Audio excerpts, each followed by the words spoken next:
আমরা একটা সংস্কার করতে চাচ্ছি, কানাডে সংস্কার, ওইটার ব্যাপারে সবচেয়ে বেশি আলোচনা হয়েছে।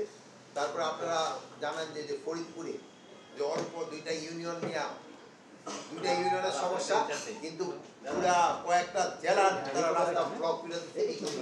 এখানে হলো আপনারা ফরিদপুরেরটা দিয়ে আমরা আলোচনা করি। এখানে আপনারা জানেন যে ফরিদপুরের মনে হয় দুইটা ইউনিয়ন আগের যে সংসদীয় আসনে ছিল ওইটা থেকে মনে আরেকটা সংসদীয় আসনে দিয়ে দিয়েছে। এটা হলো, এটা আমাদের সাথে এটা কোনো সম্পর্ক নাই। এটা হলো ইলেকশন কমিশন এটা তারা করছে, এবং এটা তারা পরে আবার তাদের শুনছে, যুক্তিতর্ক দেওয়ার পরও তারা সবাই বসে এটা নির্ধারণ করছে। এখন এই নির্ধারণটা নিয়ে ওই এলাকার লোকজনের ভিতরে একটাই, হ্যাঁ, তাদের যদি কোনো রকমের ক্ষোভ থাকে এটা তারা প্রপার চ্যানেলে জানাবে, কিন্তু এটার জন্য এই জনকে কিসের ভিতরে নিয়ে আসা এটা কিন্তু কোনো অবস্থায় যুক্তি দেবে না। এখানে জনগণের কিন্তু ভোগান্তি হচ্ছে। এই দুইটা ইউনিয়নে কতজন লোক আর কতজন ভোটার আর কত প্রায় লাখ লাখ লোকের কিন্তু আপনি জিম্মি করে রাখছে। এটা কিন্তু কোনো অবস্থায় বরদাস্ত করা হবে না। আমরা হয়তো এই আজকে বিকালের মধ্যে যদি এটা তারা সমাধান না করে, আমরা আইন প্রয়োগের মাধ্যমে এটা করে দেবো। এটা ক্ষেত্রে আমার মনে হয় আপনাদেরও সবাই সাহায্য সহযোগিতা লাগবে। আপনারও মনে হয় চান যে এটা আইন প্রয়োগের মাধ্যমে তো রাস্তাটা ক্লিয়ার করে দেওয়া হবে। রাস্তা কিন্তু ব্লক করার অধিকার কারোই নেই, যেহেতু তার যদি কোনো দাবি দেওয়া থাকে তারা প্রপার চ্যানেলে জানাবে, কিন্তু রাস্তা ব্লক করে জনগণকে ভোগান্তি করা এটা কিন্তু কোনো অবস্থায় আমার মনে গ্রহণযোগ্য না। এটা ক্ষেত্রে আপনারা কি বলেন? আপনারাও বলেন। আচ্ছা, এই ক্ষেত্রে আমরা একটা ভালো সাংবাদিক ভাইরও চাচ্ছে যে রাস্তা যেন কেউ ব্লক না করে। এবং এই আমার ওই বোনও দেখলাম খুব রাজি, উনিও যদি মাথায় সবাই এইটার ক্ষেত্রে রাজি। আচ্ছা, এটা সবার ক্ষেত্রে প্রয়োগ করা উচিত। এই সাংবাদিক ভাই আরও একটা ভালো কথা বলেছে, কাউকে ছাড় দেওয়া উচিত না, রাস্তা ব্লক করলে কাউরে ছাড় দেওয়া উচিত। আচ্ছা, এখন নেক্সট পয়েন্টটা যাই। নেক্সট পয়েন্টটা হলো পূজা। আপনারা জানেন যে পূজা একেবারে ঘনে আসছে। এই জন্য পূজার ক্ষেত্রে আমাদের যত ধরনের প্রস্তুতি আমাদের নিতে হবে।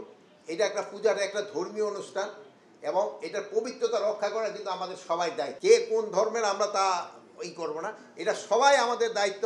এই তারা যেন ভালোভাবে পূজাটা করতে পারে, এই জন্য আপনাদের সবাই সাহায্য এবং সহযোগিতা দরকার। এবং পূজার ক্ষেত্রে কোনো ধরনের কোনো অসুবিধা যেন না হয়, এই জন্য আমাদের যা করার আমরা সবই করব, এবং পূজাটা যেন নির্বিঘ্নে এবং ধর্মীয় রীতিনীতি মেনে যেন করতে পারে, এই জন্য আমরা সব ব্যবস্থা করে দেবো।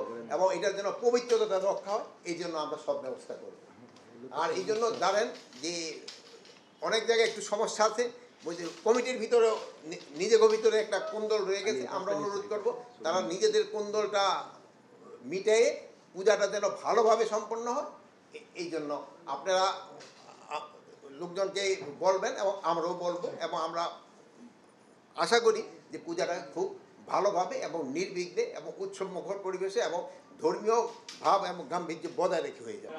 আর আরেকটা পয়েন্ট ছিল যে কারাতে অনেক সমস্যা আছে, এটার সংস্কারেরও দরকার, এবং এইটা নিয়ে অনেক আলোচনা। কারার একটু বাজেটের ক্ষেত্রে সমস্যা, এবং অনেক কারা যারা আছে বন্দি আছে, অনেক বয়স হয়ে গেছে, তারা ধরেন বিভিন্ন রোগ এসে মানে আক্রান্ত, এবং তাদের এই ঔষধের ব্যাপারে একটা বাজেটেরও বেশি দরকার হয়। তো আমরা চাচ্ছিলাম যে যে লাইফ টার্মটাতে 30 বছর ওইটাকে কমায় কত করা যায়, একটা যুক্তিযুক্ত একটা করে যেন যারা বয়স্ক হয়ে গেছে তাদের কীভাবে, আমরা এটা এখন পর্যন্ত নির্ধারণ করি না, এটা আলোচনার ভিতরে।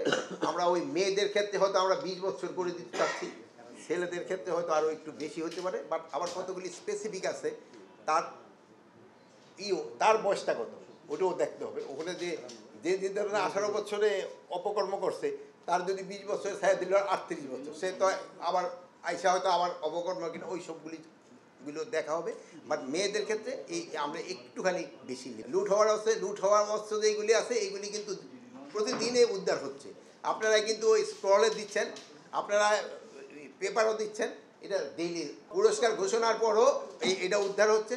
তো আপনাকে ভিতরে মনে হয় কেউ এখন পর্যন্ত পুরস্কার পান নাই, আমি অনুরোধ করবো আপনারা 2-1টা পুরস্কার নেন।